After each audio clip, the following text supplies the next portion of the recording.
Welcome to the deep dive. Today, we're taking a closer look at something called quantum healing. Hmm. It's one of those phrases, isn't it? It Yeah. sounds really futuristic, but also, I don't know, deeply personal, almost magical. It definitely has that allure, yeah. So our mission today is to really dig into the claims being made. Where do these ideas actually come from? What science are they supposedly based on? And crucially, what does the evidence really say or not say? Exactly. We're going to sift through some, well, pretty big philosophical ideas, look at the people who popularized it, all this huge industry that's sprung up, Right. and really critically examine the science, or maybe the lack of it. The goal is for you to walk away feeling, well, truly well-informed. It's definitely a complex topic Yeah. because you've got this intersection, right? Consciousness, personal belief, commerce, and some pretty intense scientific debate swirling around it. Yeah. So this isn't just about, I believe this. It's about understanding where those beliefs originate and, importantly, what the real-world implications might be, Yeah. especially for health. Okay, so let's start right at the core, the foundational ideas. Because quantum healing isn't just presented as, like, another therapy you might try. No, not at all. It's framed as this huge paradigm-shifting form of mind-body medicine, almost a whole worldview. Mhm. And the absolute heart of it is this idea that if you fundamentally change your consciousness, that can somehow lead directly to profound physical healing. But what does that actually mean? Well, it's fascinating how it's constructed. It strategically combines uh, three really powerful sources of perceived authority. Okay. Yeah. You've got the kind of seriousness or gravitas of modern physics, Mm. or at least the language of it. Right, the quantum part. Exactly. Then you blend that with the timeless wisdom, supposedly, of Eastern mysticism, think Ayurveda, things like that. Right. And finally, there's the very intuitive appeal of, mind over matter, that deep feeling that our thoughts should affect our bodies. So it pulls from physics, mysticism, and that intuitive feeling. That's Yeah. quite a mix. It creates a very compelling narrative for people who are searching for answers, maybe outside conventional medicine. And central to this whole picture is what proponents, Deepak Chopra being a key one, call the quantum mechanical body. Right. So the idea is your body isn't just, cells and tissues, a biochemical machine. No. It's fundamentally a network of intelligence or a vibrant field of information that actually organizes your physiology. Is that capturing it? That's precisely it. And if you accept that premise, then illness changes meaning too. How so? Well, illness isn't primarily seen as, say, a virus invading or a genetic issue. Instead, it's framed as a disruption in this subtle layer of reality Okay. or flawed information. Literally, Chopra called it an idea that has gone wrong. An idea that's gone wrong. So like a thought error causing disease. Essentially, yes. Yeah. Some healing becomes about correcting these erroneous informational patterns. And how do you Okay. do that? Through conscious intention, through Yeah. your mind. Okay, this is where I think it starts getting, well, tricky, especially if you know anything about actual physics. Because quantum healing very deliberately seems to co-opt the lexicon of physics. Mm-hmm. That's a good way to put it. They use terms like quantum, observer effect, entanglement, but not in the way a physicist would use them. It's more metaphorical, right? Exactly. They become powerful metaphors. Yeah, And that's key because it creates this aura of scientific legitimacy. without the actual scientific rigor. Precisely. Let's take the observer effect. In quantum physics, my understanding is it just means that measuring a system inherently disturbs it. Any interaction changes it. Right. Any physical interaction, Yeah. a photon hitting at a detector. But in quantum healing, they sort of twist it. They say your conscious intention is the observer. Yeah. So just by focusing your thoughts or having positive beliefs, you are supposedly influencing your body's quantum state, collapsing the wave of possibilities towards health. Which is a massive extrapolation and, frankly, completely unsupported by the physics. As you said, in physics, observation is physical interaction. Consciousness doesn't enter the equations that way. Okay. And what about wave-particle duality, that quantum objects can be waves or particles? They use that to argue the body isn't just solid matter, it's also, simultaneously, a vibrating energy field. Ah, so that opens the door to energy medicine ideas. Exactly. It challenges the purely physical, biochemical view. And then there's quantum entanglement. That spooky action at a distance Einstein talked about, where linked particles stay connected. Right. Quantum healing proponents take that real but very specific phenomenon and leap to this grand conclusion. Everything in the universe is interconnected. Including us, our minds, our bodies. Yeah. And that becomes the basis for claims about things like distant healing or non-local healing, sending healing thoughts across the globe. Wow. Right. And what's also really interesting here is how they weave in Eastern mysticism, ancient concepts like qi, From traditional Chinese medicine. yeah, or prana from Ayurveda, Yeah. these ideas of vital life force. They get rebranded. They become the body's energy field or biofield. So it sounds like they're saying, look, quantum physics is finally proving what ancient wisdom knew all along. Exactly. It creates this powerful feeling of convergence between ancient spirituality and cutting-edge science, even though the science part is questionable. And all this seems to lead to an operational principle that I think a lot of people have heard of, the law of attraction. Very popular concept. The idea that, like attracts, so positive thoughts and emotions directly attract positive health outcomes. Right. And they tie it straight back to their version of the observer effect. So, They basically say that believing this mechanism works, having that positive expectation, is the observation that collapses the wave function towards healing. So belief itself is presented as a necessary ingredient. right. Okay, so that's the sort of philosophical underpinning. It's quite a structure they've built. It is. But how did it go from these ideas, these books, to the massive industry we see now? Can we trace that, this sort of guru to industry pipeline? We absolutely can. And if you're looking for the main architect, you really have to start with Dr. Deepak Chopra, MD. Right, the book Quantum Healing, Yeah. 1989. That's the one. Quantum Healing, exploring the frontiers of mind-body medicine. Yeah. And his background was absolutely crucial for its reception. Because he was a medical doctor. Not just any doctor. He was a board-certified endocrinologist. He'd been chief of staff at a hospital in New England. He had lectured at universities. That medical credibility lent enormous weight to what he was saying. Okay, so how did he get from endocrinology to quantum healing? Well, according to his own accounts, he became deeply dissatisfied with conventional medicine, felt he was just a legalized drug pusher, as he put it. Wow. So he started exploring unexplained recoveries, patients who got better against the odds, and that led him to Maharishi Mahesh Yogi. The founder of Transcendental Meditation. The very same. Chopra got heavily involved with TM and Ayurvedic medicine, and then he performed this synthesis, blending Ayurveda, his Western medical knowledge, and crucially, concepts borrowed, some would say, misappropriated from quantum physics. And his big idea was? That the body isn't just physical. It's governed by this network of intelligence, grounded in a deeper quantum reality, and we can access and influence that reality through our consciousness. And he eventually split from the TM movement. Yeah, around 1993, there was a schism.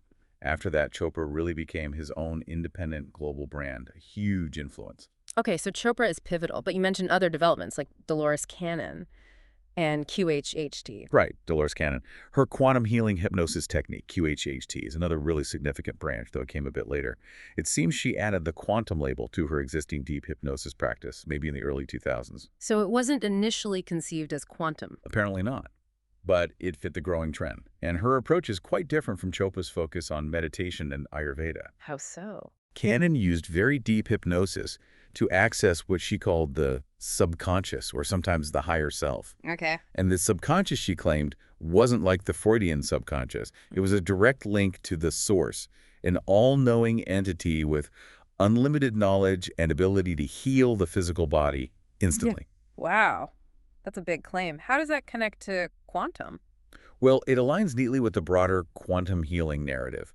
Accessing this higher self is framed as tapping into an infinite quantum field of information and healing potential. It uses the language. I see. So from these key figures, Chopra, Cannon, these ideas started spreading. Spreading is an understatement. They really exploded into what you called a sprawling and lucrative commercial ecosystem. It's not just books and talks anymore. Oh, far from it. You see things like dedicated quantum wellness spas. They might offer unique features like earth rooms for grounding, alongside the expected breathwork and meditation. Right. And then there are the products. It seems like the word quantum gets put on everything. It really does. You see quantum healing effects skincare.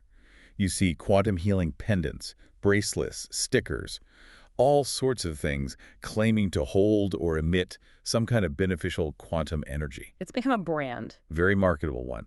And a crucial part of this ecosystem is the practitioner training and certification industry. Ah, so creating more practitioners. Exactly. Organizations offer certifications, sometimes quite expensive ones, in modalities like quantum touch, pranic healing, QHHT, and many others. This does two things. it generates revenue, and it builds a network of people invested in promoting and validating these ideas. It becomes self-perpetuating. To a large extent, yes. Okay, so it's clear quantum healing isn't really one specific method. It's more like an umbrella brand. That's a perfect way to describe it. It covers a whole range of different practices. Many are older techniques, just repackaged with this new sciencey-sounding language. So what kinds of things fall under this umbrella? What are people actually doing when they say they're doing quantum healing? Well, you can group them. First, you have what you might call the foundational techniques, focused on using consciousness. Like meditation. Exactly. Meditation is key. The idea is to quiet the mind, become receptive to subtle energy shifts. Proponents claim physiological benefits, like lower blood pressure, reduced stress hormones, which, meditation can do, but they link it to this quantum framework. Okay. What else? Creative visualization, using guided imagery to mentally picture healing, to consciously direct healing energy, or reorganize the body's supposed information field. Right. And breath work, you mentioned that. Yes, pranayama-controlled breathing techniques. Again, these are ancient practices known to calm the nervous system. But in this context, they're framed as enhancing life force energy, or balancing the quantum field. So those are more mind-focused. What about hands-on stuff, energy work? Absolutely. There are specific hands-on and energy modalities. For example, quantum tochi. That's a registered trademark, a specific system. What does that involve? It combines light touch with specific breathing patterns and body awareness techniques. The practitioner's role is supposedly to amplify life force energy, like raising their own vibration. And the client? The client's body is then supposed to naturally match that higher frequency through resonance, leading to healing. That's the claim. Okay. What about things like Reiki? Reiki is interesting. It's much older than the quantum healing term, but it often gets integrated or mentioned alongside it. Because it's energy healing. Exactly.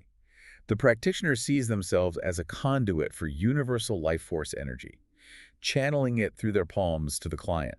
It fits the general energy field narrative. And then just general energy work. Yeah, that's a kind of catch-all for practices where practitioners claim to sense and clear energy blockages using their hands, maybe near the body or lightly touching. They might incorporate bits of acupressure or work with chakras, often under that quantum or biofield umbrella now. It really seems like the quantum label has also been applied to actual products and devices too. Oh, definitely. That's a huge part of the commercial side. You see things like quantum energy wellness beds in spas. What on earth is that? Well, they're usually high-tech beds combining things like infrared heat, sound therapy, maybe pulsed electromagnetic fields or microcurrents. And the claim. The claims are often quite grand. Detoxification, cellular repair, stress reduction, all framed as working on a quantum or energetic level. And lasers. You mentioned cold lasers. Yes, things marketed as quantum healing cold lasers, like the TerraQuant is one brand name you might see. They use low-level laser therapy. Is there any science to that? Low-level laser therapy does have some evidence for specific, limited applications, like reducing inflammation or temporary pain relief. Some devices even have FDA clearance for those narrow uses. But that specific limited clearance is often then used to imply validation for much broader, unsubstantiated quantum healing claims about stimulating cells at a quantum level for all sorts of conditions. It's a marketing tactic. Right. Using a sliver of legitimacy to sell a much bigger, unproven idea. Precisely. And my head is still spinning from the idea of just quantum everything. You said skincare. Drinking models. Yeah, it gets pretty wild.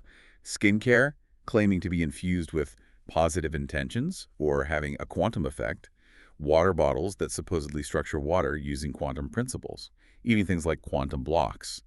Objects claim to be charged with healing energy. The label gets applied very liberally. Okay, so now we need to bring out the scientific microscope, right? Because you've hinted at this all along. What does mainstream science actually say about all this? Well, the verdict is pretty overwhelming and quite clear. The scientific consensus is that quantum healing, as it's typically presented, is pseudoscientific. Pseudoscience, that's a strong term. It is, and it's important, like you said earlier, to be really clear what the critique is and isn't. It's not a critique of mindfulness having benefits. It's not denying the placebo effect is real. It's not dismissing the importance of the mind-body connection. The critique is specifically about the misuse and misrepresentation of principles from quantum physics. It really is that bait and switch you mentioned, borrowing the credibility of science without adhering to its rules or evidence. So what's the biggest scientific objection? Where does the argument fall apart? The absolute most fundamental flaw, the one that's pretty much insurmountable, is the problem of scale. Scale, meaning size. Exactly. Quantum mechanics describe the bizarre and counterintuitive world of the very, very small. Atoms, electrons, photons. Right, subatomic particles. Yes. And its rules, the weird quantum effects like superposition or entanglement, they just do not scale up to the level of large, complex biological systems like cells, tissues, organs, let alone a whole human body. Why not? Because the human body is, as physicists sometimes put it, too large, warm, wet, and complex. Quantum effects are incredibly delicate. They require extreme isolation and often very cold temperatures to persist. In the warm, noisy, constantly interacting environment of a living body, these effects basically vanish instantly. So the idea of controlling them with your mind is... Fundamentally unphysical. As physicist Brian Cox put it quite bluntly, this kind of misuse of quantum ideas undermines genuine science. Okay, so the scale problem is huge. What about how they use those specific physics terms, the technobabble, as some call it? Right, that's the other major issue. They strip these terms of their precise scientific meaning and give them new, mystical ones. Like the observer effect again? A perfect example, we already touched on it. In physics, observation means any physical interaction that extracts information from a system. It doesn't require consciousness. There is simply no basis in the mathematical formalism or experimental evidence for the idea that conscious thought is the observer that changes quantum states in the body. An entanglement, that connection between particles. Also misused. While entanglement is real and fascinating, a key point is that it cannot be used to send information faster than light. There's something called the no communication theorem in physics. So no instant telepathy or distant healing signals. Nope. Those claims based on entanglement have no scientific foundation. It's a misunderstanding or deliberate misrepresentation of what entanglement actually entails. You mentioned something earlier, decoherence. You said that was a fatal flaw. Ah, yes. Quantum decoherence. This is the real killer for most quantum healing claims. Decoherence is the natural process by which quantum systems lose their quantumness, their weird properties like superposition, very, very rapidly when they interact with their environment. And the body is a very interactive environment. Extremely. It's warm, it's noisy, things are constantly bumping into each other. Any quantum coherence that might fleetingly exist at the subatomic level within a molecule would decohere almost instantaneously, far too fast for consciousness to have any hope of controlling it in the way quantum healing proposes. So decoherence basically washes away the quantum effects before anything meaningful on a biological scale could happen based on them. That's the essence of it. The idea of consciously maintaining and manipulating quantum states throughout your cells to achieve healing is fundamentally incompatible with the known laws of physics. It's an insurmountable barrier.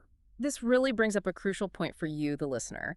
How do we tell the difference between this kind of pseudoscience and real science that might involve quantum effects in biology? That's a vital distinction because there is a legitimate, albeit still young and developing, field called quantum biology. Okay, how is that different?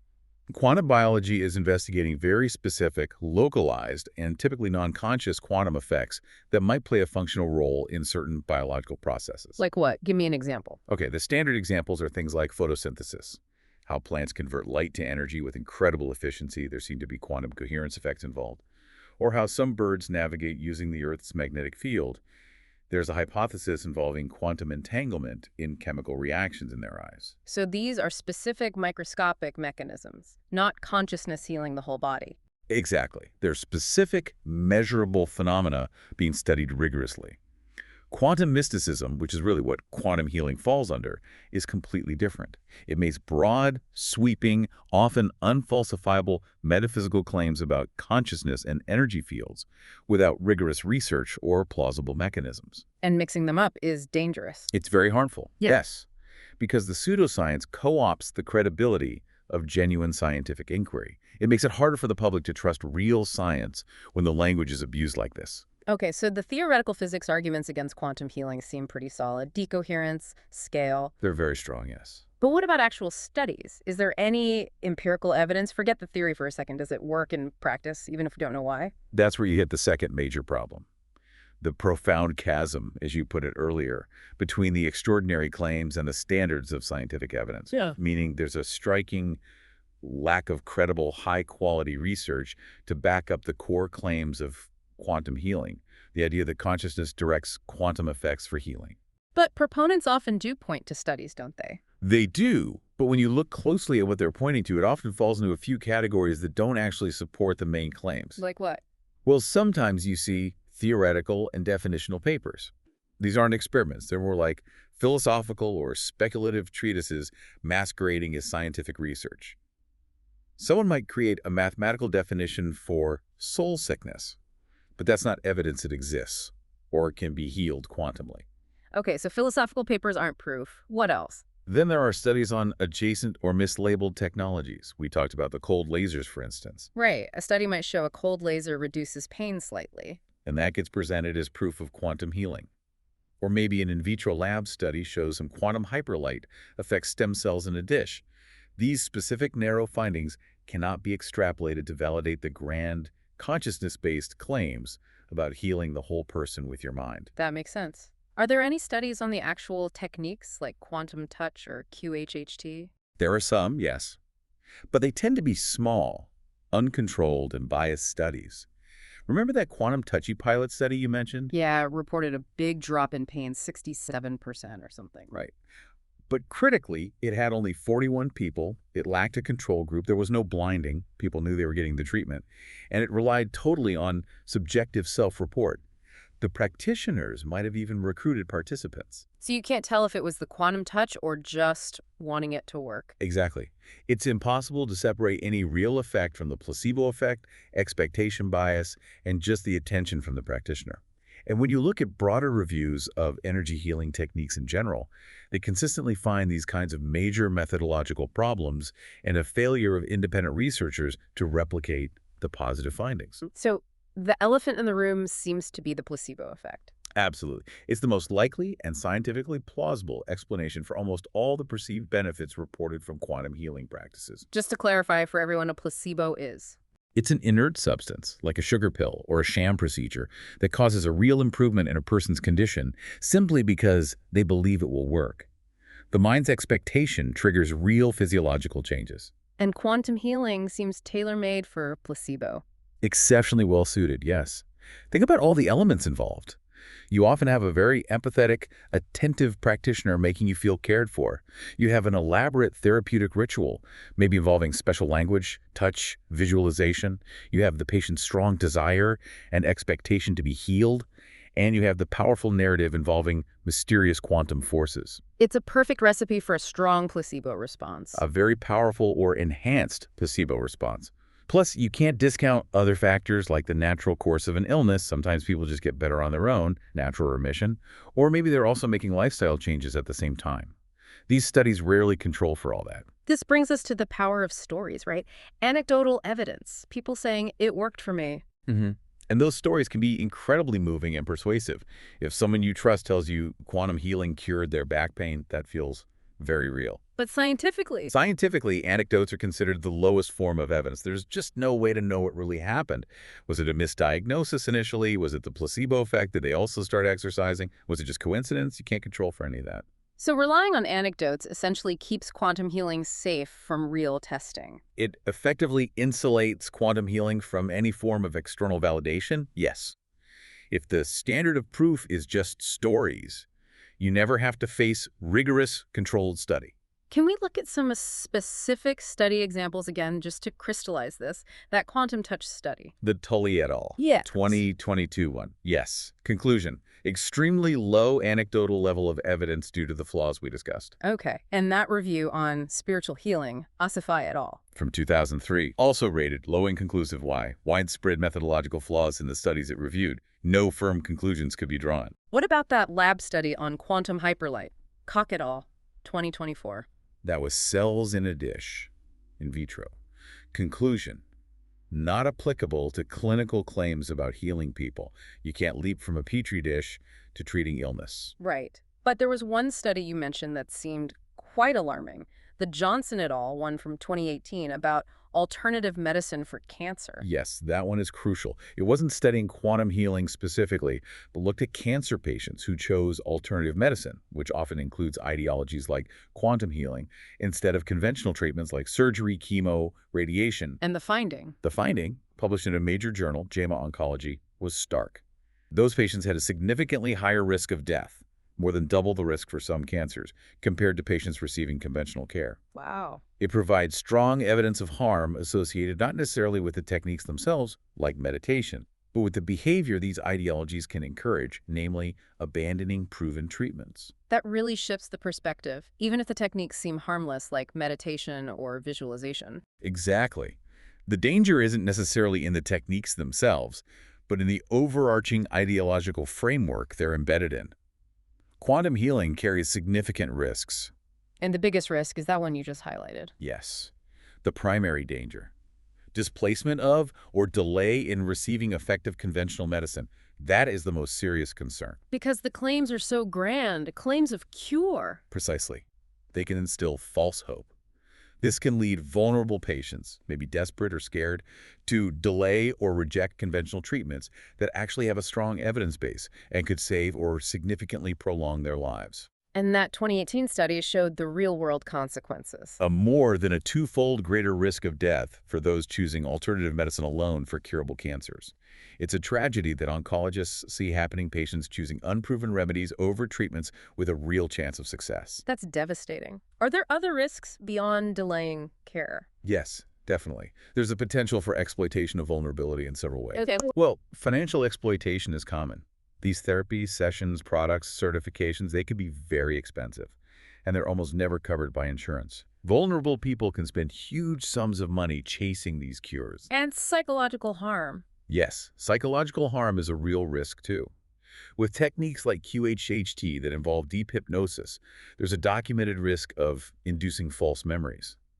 But even more broadly, imagine being told your thoughts create your reality, and then your healing fails. You'd feel like it was your fault. Exactly. Patients can be burdened with guilt, shame, and inadequacy, believing their illness persists because of their own lack of faith or because they didn't do the work properly. That's a terrible psychological burden. And you mentioned misinterpreting symptoms. Yes, this is quite insidious. Some patients are taught to see worsening symptoms, more pain, more inflammation, not as a sign of disease progression, but as evidence that the healing is working or the body is detoxifying. That sounds incredibly dangerous. It is, because it encourages people to ignore warning signs and can lead to critical delays in seeking necessary medical attention.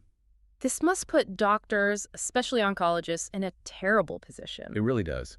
It's often called the oncologist's dilemma. They have a duty to respect patient autonomy, their right to choose. But they also have a fundamental ethical duty to do no harm, which includes advising against treatments known to be ineffective or harmful, especially if they displace effective care. How do they navigate that? Just telling someone that's nonsense probably doesn't work. No, exactly. Oh. Research suggests that overly dismissive attitudes can backfire. It can damage the doctor-patient trust, and patients might then hide their use of alternative therapies. Which is also dangerous. Very, because some alternative therapies can interact negatively with conventional treatments like chemotherapy.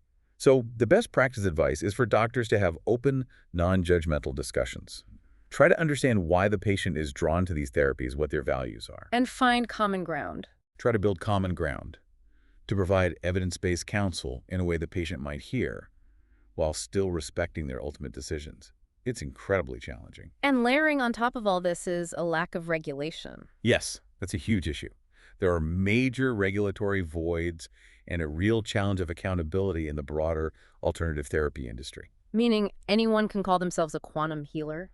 Pretty much. Yeah. There's a significant lack of regulation and oversight compared to conventional medicine. You mentioned Quantum University earlier. That's a prime example. It's an unaccredited institution. Its diplomas aren't recognized by educational authorities, yet it markets itself as training doctors and practitioners. And accountability is hard to enforce. Extremely. Because the whole framework often rejects the scientific method, rejects external validation through rigorous testing. It essentially insulates itself from accountability. If it doesn't work, it's the patient's lack of faith, or it wasn't the right time, or some other unfalsifiable excuse. Okay. So let's try to pull all these threads together for you, our listener. What's the bottom line here?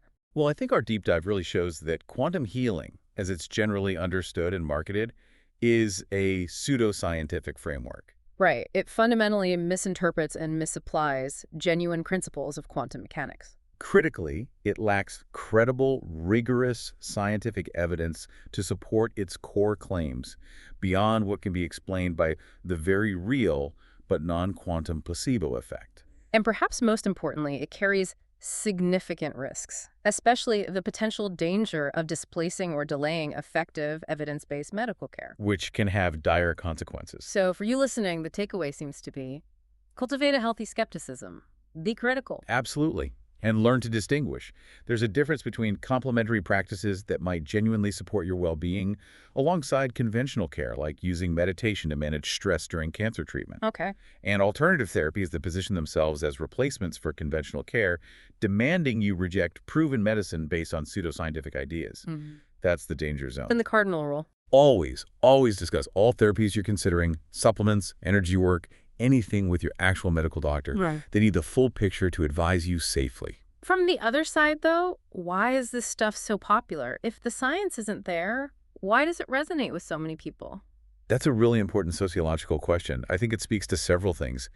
It often offers a sense of empowerment and agency, especially to people who feel maybe lost or disempowered within the conventional medical system. It gives them a feeling of control. Yes. And it taps into a deep, very human search for meaning, offering explanations for suffering and a path to healing that feels more holistic or spiritual. It also plugs into a valid critique of conventional medicine, its limitations, its side effects, sometimes its impersonal nature. And that scienciness you mentioned. Right, the allure of scienciness. Using terms like quantum appeals to people who value science but maybe don't have the specific background to spot the misuse. It's sometimes legitimate, cutting edge. So for doctors and scientists, the recommendation is Create those safe and non-judgmental spaces for discussion. Understand the appeal, engage, don't just dismiss.